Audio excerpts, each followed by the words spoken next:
Hi everybody, my name's Pieta Valentine. I've written 2 books, The Resident's Voice and The Resident's Rise, both from a dementia unit. Today's session is going to be on endurance and what a person, especially a person who's just entering into a dementia unit, needs to endure. There's so many things. Physical, social, physiological, emotional. So we'll go through things, each aspect one by one. So physical endurance.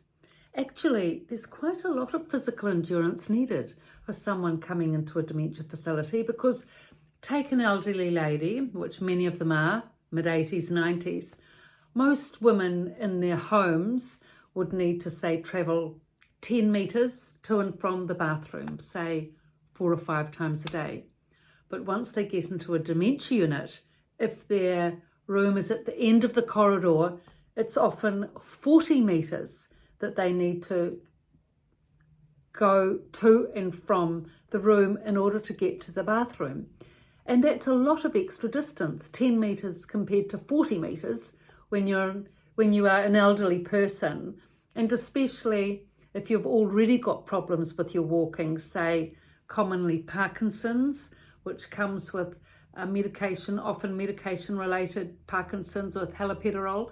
That's quite common with people with dementia. So if there's that Parkinson's and that festinating gait, you know, that gait that sort of speeds up as you go along and the balance goes with it, it's very difficult. Walking itself is difficult, let alone long distances. So, you know, it's a big deal. It's a big effort that people have to make physically, especially if their walking's limited. Now, the other thing is physiological endurance. Now, if the person's just come from their home, typically, a younger person especially, when they come into a unit, there's no smoking. You're not allowed to smoke. There's only drinking at happy hour on a Saturday or something, 1 or 2 drinks if you're lucky. So pretty much no alcohol. So, you know, it's a big deal if someone has been used to smoking and drinking and then they come into a unit and then, you know, it's just cut like that. There's no AA program or nicotine patches or anything like that. I mean, it's pretty much not considered actually in a dementia unit, what people have to give up, to be honest. And I mean, it's really difficult. It must be unbelievably difficult. Okay, another thing, technology. I mean, most people have a phone in their own home, don't they? At least a landline, the elderly generation. So there's none of that, pretty much, unless you're lucky enough to have one in your room, but rarely that's the case. And cell phone usage has often gone by the time you get into the unit. So technology's over. And if you're used to, you know, phoning your daughter on your cell phone and then you can't, it's like, it's, you know, really stressful. So there's that. Then there is the social endurance. So, you know, a lot of these women, men too, have been in their homes for 50 years. They've had their own nice community. They know their neighbours. They know the children in the neighbourhood. They know the grocery man, the fruit and veggie man, the local supermarket. They've got their own environment all set up nicely that they're familiar with. But when they go into a unit, everyone is strange, you know. I mean, they don't know. Everyone is, the nurses, the doctors, the residents, everyone is a completely strange face. And so they have to orientate themselves to that, with the memory loss into the bargain, with the direction orientation loss. It's an enormous adjustment, and it takes incredible endurance to be able to tolerate all these things. Another thing that's very difficult for many elderly people is the schedule. You know, lots of elderly people like getting up, say, 9 o'clock in the morning and taking it quietly with a cup of tea and biscuit or some piece of toast and, looking at the headlines. But, that's very different from being whipped out of bed at 6 o'clock in the morning or 7 o'clock in the morning and being given a shower, straight away before breakfast, which is often the case because staff are so busy. The night staff will often do some of the showering before the day shift come on, or the day shift will do a couple of showers before breakfast. So often the person's, taken out of bed much earlier than they'd normally get up and showered into the bargain. So, people that are not early, for early risers it's okay, but if you're not an early riser, it's incredibly stressful. Mind you, that can be helped, by the way, with family. If you say to the staff, look, mum likes getting up late, they will, if the relative asks, the power of attorney especially, mum likes getting up later, then they'll just take mum to breakfast, say 8 o'clock, and the showering will happen after that. You can request that. Even more so if mum really doesn't want to go to breakfast at 8 o'clock, she can have her breakfast taken to her room. But all of these need to be special requests. So that's why it's good for you to know the schedule and what you as a power of attorney or relative can request. So these are all the many of the things that people have to endure in terms of, tolerating in a dementia unit. And it's not easy. Endurance, all these levels of tolerating. All these demands just being taken away from a completely different environment, having to come into a completely new environment and adjusting to that. So the ways that you can help with this is that, say it's your granny, you can take her out for a walk. Now this is a really big help. Nature, flowers, sunshine, a bit of respite, from the encaged situation that initially especially they feel it is. So a bit of respite, going out for a little coffee, a walk in the grounds in the wheelchair, having a chat by the rose garden.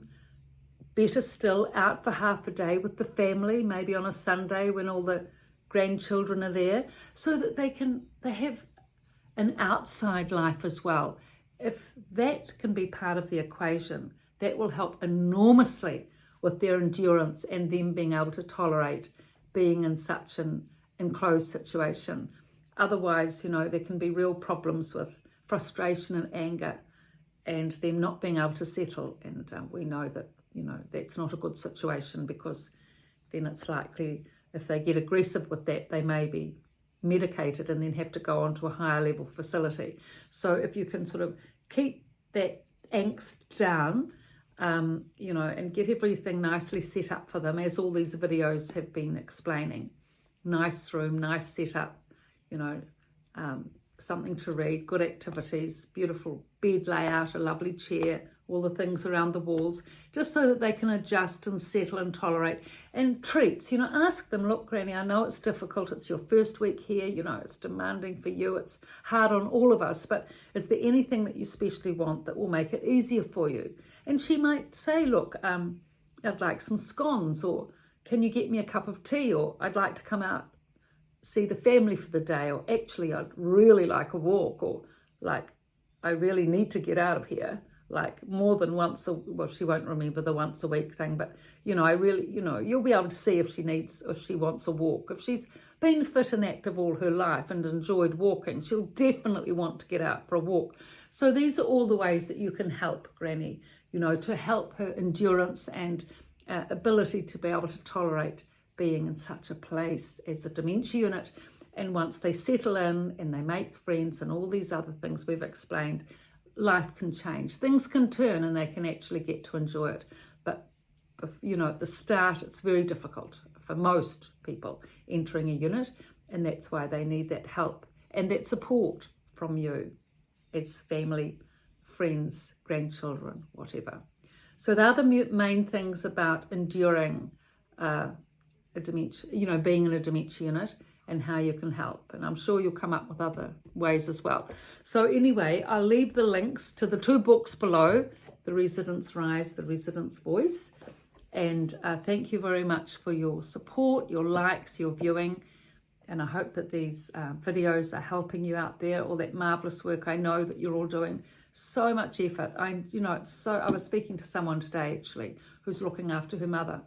She's still working and she's had to get care for her mother, in the daytime.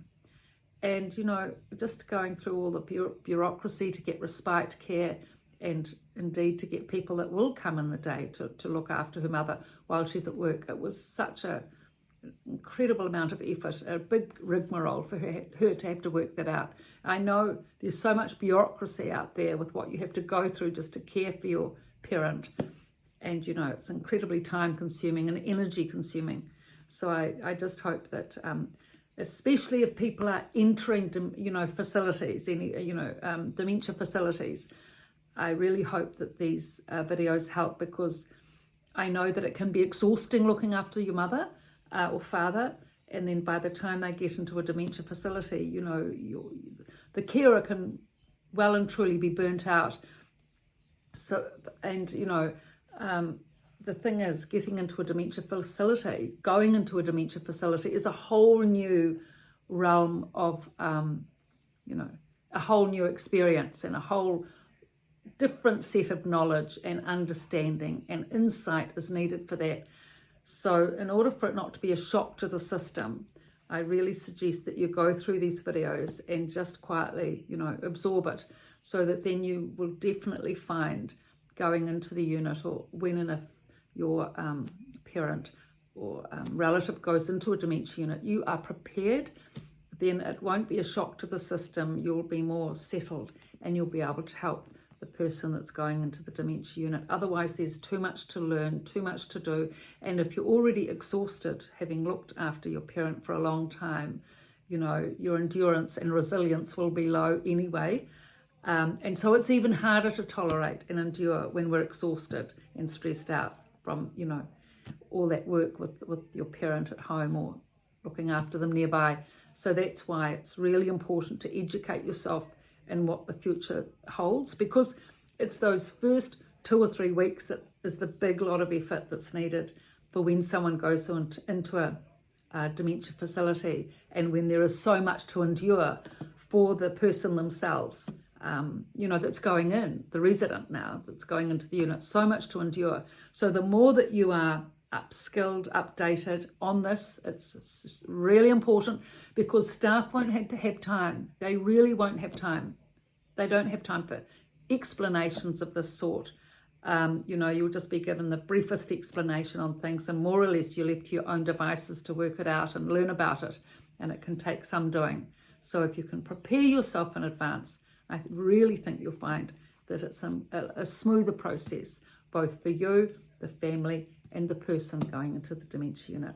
So thank you very much. I'll leave the links below for the 2 books. Thank you so much for, you know, your support, subscribing, and everything else. Thank you.